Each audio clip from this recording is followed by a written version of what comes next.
Okay, guys, this is just a quick video about my my attitude towards um the relationship between how much you just say, how much of getting work done is just you gritting your teeth and getting on with it, and how much of it is productivity optimization, focusing on the sort of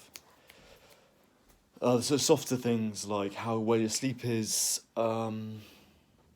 exercising the right amount, maybe meditation, things like that.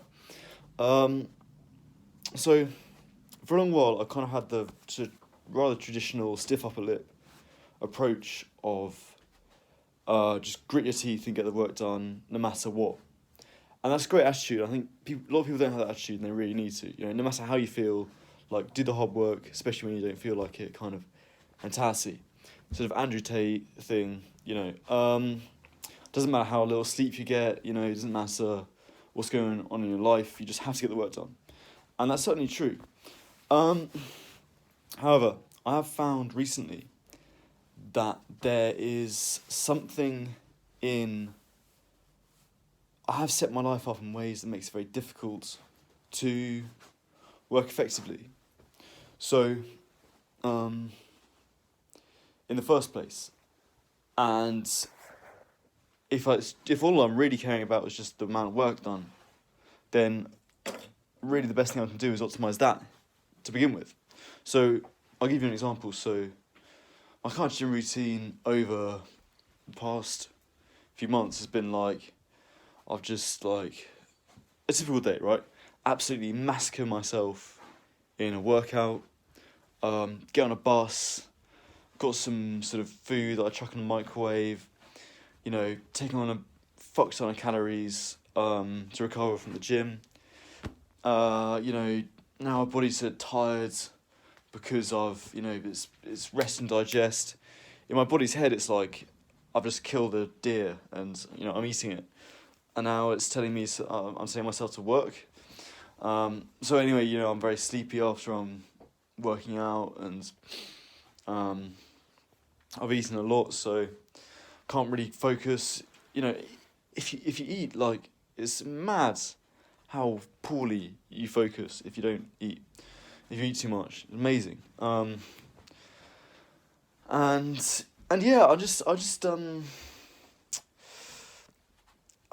sort of taken a step back from it all. I actually think how you actually your relationship to how you actually set yourself up for work is very important. Actually, I don't know. I think you need the ability to do it anyway, but I mean, I had a moment recently where I just didn't eat as much for lunch as I usually would. I had a little snack, and then I put on some lunch that I was going to eat afterwards in the oven, and I started working, and I suddenly realised that like halfway through I was not actually hungry anymore. I didn't actually need to eat as much as I could, but as I was going to, but actually I was actually miles more focused, having not really eaten loads. So, yeah, it was just an interesting revelation. And today I did a bit of meditation before. So yoga nidra, basically like had a nap basically. Before I started, I went to the gym, then I had a nap for like 20 minutes, and I started work. Again, miles more productive. So, yeah, I'm going to see how this goes in the future. But I think my focus is at the moment actually on getting myself in a position where I can work really efficiently by setting out my day correctly, rather than just relying on willpower. Because I think First Man said something of this, where he was like, you just gave a really good description of what it feels like to get your testosterone levels up if you've had them low for a long time. And it's just it's like, yeah, it's weird. I just think having things like that, optimizing your life. It's like you can have all the willpower in the world, but if you don't have high testosterone, if you know, if you're not sleeping 8 hours a night, exercising, doing whatever it is, it's just